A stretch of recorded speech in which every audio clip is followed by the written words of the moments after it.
Hello and welcome to everyone who decided to tune in for the first official episode of the Stardew Valley walkthrough on the Not Your Professional Walkthrough channel.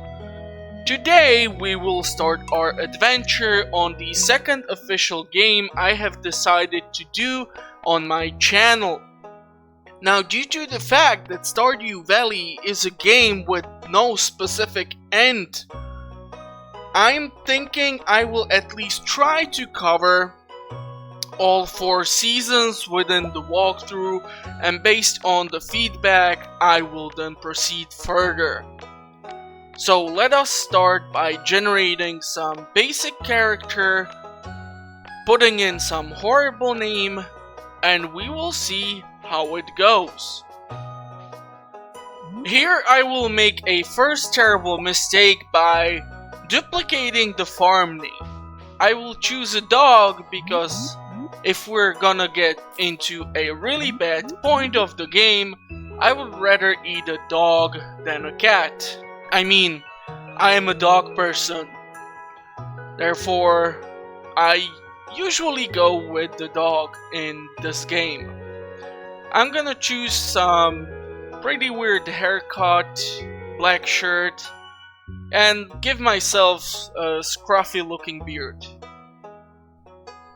I will go for the standard farm as the river farm does not provide enough farming land. The forest farm has foraging, but this is affected largely due to the seasons. Hilltop farm has only a small mine, but it's not efficient, and the wilderness farm is just annoying. So let's go with the vanilla thing. And we will see how things go. I will let the NPCs tell the story and you will hear from me afterwards.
You gotta know the game is good when a hot lady comes to welcome you in the middle of nowhere after you leave the bus.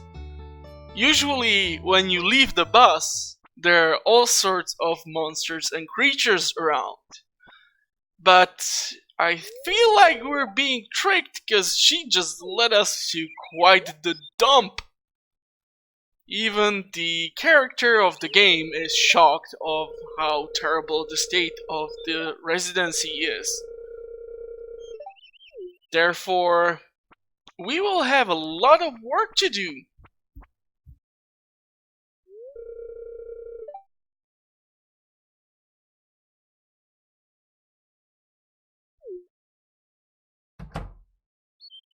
Okay, there's a homeless guy living in there. Oh, okay, he's not homeless. This is the mayor, who was referred to by the letter by our granddad. So we have to play nice. Cause you know, we're gonna have to bribe this guy.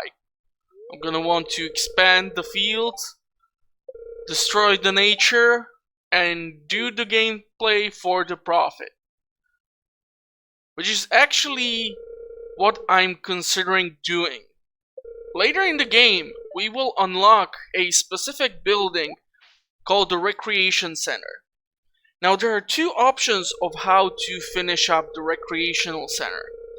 One is to fulfill lots of seasonal quests, and the other one is just simply to pay out to the corporation who was employing us, which is the Joja Corp. Now, I have done this game few times, and whenever I try to fulfill the quests and not pay the money, it took even 2 years to be completely finished. While if I just went with the money option, this took less than a year at certain times. So I'm highly considering turning that place into a warehouse. But right now, we will grab our parsnip seeds and start clearing out the massive field. There are already great channels such as the Dangerously Funny who have all sorts of amazing content on the game, such as which plants are most profitable, what to do, what not to do, what mods are fun to play with.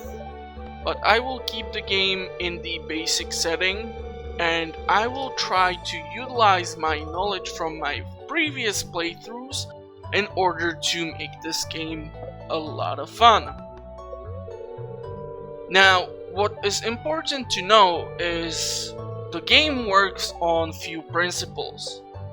You will usually see me watch TV.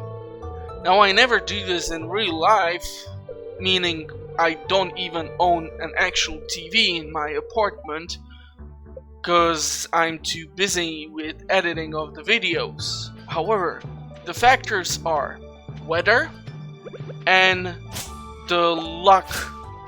So each day will work like a sort of karma compass. You will either have a good luck and you will achieve lots of things, or be able to find more rare items, and then there's gonna be the terrible luck day, when you will find absolutely nothing, and the game will make it that much harder for you to accomplish the basic tasks. So, usually what happens is I will later on not plant any parsnips. This is a heavily seasonal game. So we have the seasons, right? We start off in the spring. Spring is great because it gives us lots of forageable items, which we will gather up for the profit. Right now you see we have only 500 credits, coins, or whatever you want to call it, dollars, I don't care. And this will not be enough. So after I clear out this part, I will plant the first 15 parsnips. The reason why you receive the first 15 parsnips is that when you harvest these, you get your first point or first skill in farming. Afterwards, you are able to unlock the scarecrow. Scarecrows are important in this game due to the fact that the first day you plant the seeds, the crows can come and pick them off your field. So if you grab a $80 cauliflower and a crow destroys the seed, you are gonna go broke quite fast.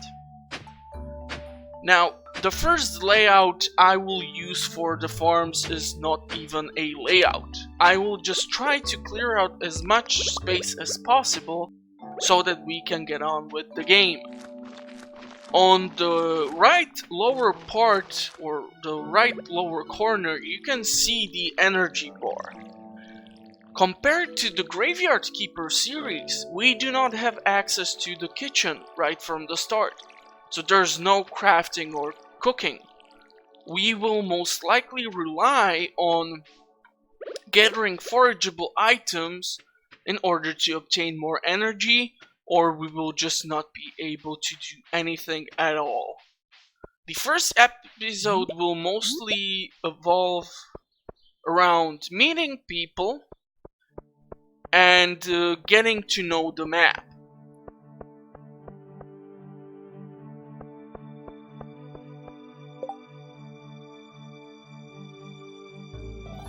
Here you can see that each skill has 10 points. 10 is the max, of course. And here you see all the NPCs in the game. By unlocking their friendship and giving them presents, which you can either obtain throughout the land, or mine, or farm, you will receive special events with them. Here you see the map layout. It doesn't look that big, but due to the fact that we will need to, in the start of the game, run around, this will take quite a while, and actually in the first year certain parts of the map are not even unlockable. But on that later. Now here is the basic crafting menu and basic options. We will utilize this a lot, as so far we have only the 12 storage space available for us. Usually what is advised on the first day is to gather up 50 pieces of wood and craft your first chest. By doing this you obtain 36 slots of storage, which will greatly help you in storing anything you might gather. And trust me, in this game you will want to keep as many items available as possible. Now, due to the fact that I will be mostly doing this for the money, or this will be sort of a money run, I will try to utilize mostly gathering the plants and the crops which yield the most profit. In the spring season, this is actually only cauliflower. Later on in the game, we are able to obtain berries, but I will tell you about that when we run into the event where we can obtain the seeds and plant them. The amazing thing about this game is that it's like crack cocaine for me personally. This is a reason why I don't smoke or do any other highly addictive activities. This game will give you that feeling of, I'm just gonna do one more thing and then I'm gonna go to bed. And then you just go look at the time and see it's 4 AM and you have to wake up in 2 hours to go to work or school, and you're like, well, then I don't have to go to sleep. So yeah, but honestly I have spent a lot of time on this game, and the fact that this whole thing was programmed and developed by a single guy who took 4 years of his life to generate this masterpiece is truly astonishing. So I will try to make sure that the walkthrough, despite me being a complete goofball, will remain at least somehow professional. Since you might have seen some of the episodes of The Graveyard Keeper, and I'm pretty damn sure you were not impressed at all. So trying to fit in as many jokes as possible will be a definitely challenging part, but mostly I will probably rely on speeding up certain footages, such as fishing or farming or clearing out any part of field. Right now I do not know what specific layout of the field I will try to utilize. There are a ton of options. Here we see the calendar. Each season has 28 days, special events, and people who celebrate birthday on specific date. If you give them a gift on the specific date, you will receive more points for friendship. Here I will try to bother everyone who's trying to do their groceries, introduce myself to a few people, and we will talk with Pierre. Now, Pierre will be our main supplier of seeds. There is also the Joja Mart. However, it's advised usually for any player to purchase the seeds from Pierre, as he has better prices. And in the start of the game, when you don't have that much money, it's definitely the most reasonable option. Here you will see I will go for the cauliflower. Now the unfortunate thing is it takes 12 days to grow. But it's only the first day, so if we go plant it, we will have sufficient time to gather up the crops. Now the important thing to know is that if I would start to grow the cauliflower 2 days before the end of the spring, they will not actually transfer onto the summer. The plants would die. There are plants which grow throughout 2 seasons, specifically from summer till fall, but on that we will have to wait quite a while. So yeah, lots of things to cover, lots of things to craft.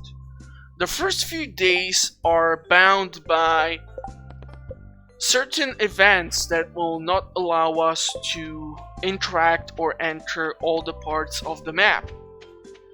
Lucky enough for us, we will not have to wait the entire time or interact with the NPCs so much as in the Graveyard Keeper, as we will most likely have to manage our farm, do some fishing, and other activities to turn profit.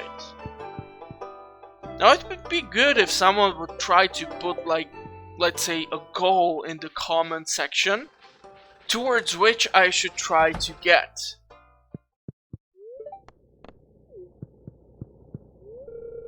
The first season of the game is always challenging, as I try to get as many upgrades as possible. Mainly the storage. The backpack which we have right now is for 12 items only. However, that is extremely limited, as right now you can see we have at least 5 slots filled with just the tools.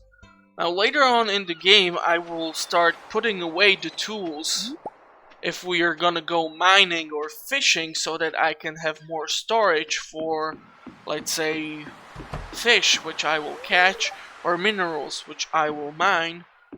But getting those extra 12 slots will definitely help us.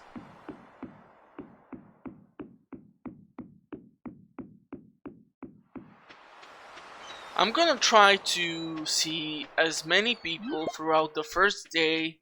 Usually it takes me a long time to interact with all the people, because in real life I don't usually speak this much with people either way.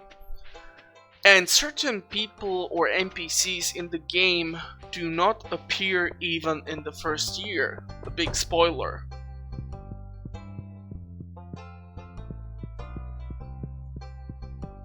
Jodie's husband is one of these NPCs. So this is why I don't know how long I will try to do the walkthrough. Obviously there are a ton of them on YouTube already, and the game is quite old right now, which is unfortunate, but the game I think will age quite nicely.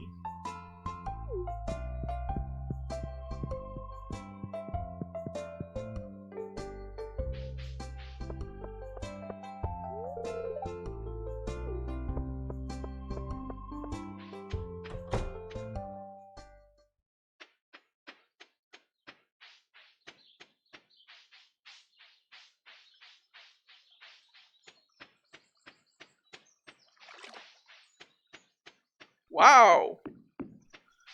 Okay, this spot right over here is why spring is so amazing.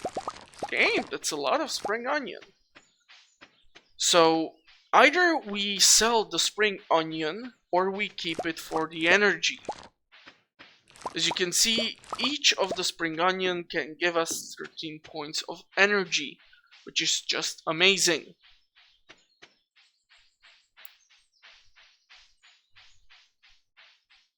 I'm trying to think what else we should cover throughout the first episode. I will gather up any items which I can. I will show you parts of the map, and most likely we will call it the day, because right now it's 7 PM inside of the game, and compared to Graveyard Keeper, you have to go each night to bed and rest. You cannot work 2 days in a row, because if you are outside past, I think it's 1 AM, your character will just simply collapse, and therefore you will have to be transported to the hospital. You will lose money. You can lose some of the items in your backpack, which if you did a run in the XYZ level of the mines and you lost something really rare, would really make you angry. So most likely, yeah, I will try to make my way through the southern part of the map. Here you will see a ton of items which still need to be cleared out. And I will, in the meantime, think of all the plants and all the possible items which I will need to grow, plant, utilize, craft, in order to make this a quite the profitable piece of land. But most of that will happen on the next episode. I definitely hope to see you next time. I hope you did enjoy our intro into the Stardew Valley. And if you like what I do here, please make sure to like, unlike, comment, subscribe. You know the drill. And I will definitely try to see you next time. Till then, I wish you all the best. The least amount of commercials on the YouTube. And I hope I'm not rambling, but I did not write down what should be my final closing segment. So, yeah. What the hell am I doing still in the town? Am I trying to run for another forageable item? Oh no! That's right! If you go into the saloon, there's lots of NPCs. Haha, smart guy. Trying to get the quest done. That's usually... So yeah, this was a good idea on my point. And I will now run back home. I have 3 more NPCs to interact here with. So like I said, like, unlike, subscribe, unsubscribe. leave a terrible comment. You know the drill. Vent your frustration on my horrible editing and audio skills, and yeah, the usual stuff.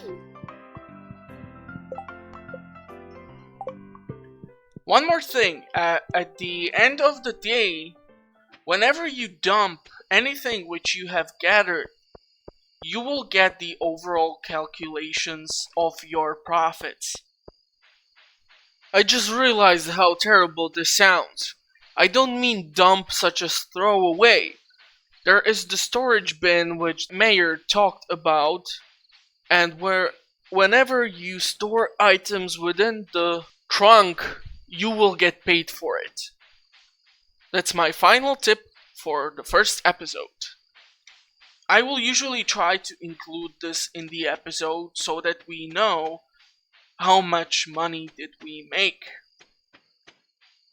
All that on the next episode. So, bye guys.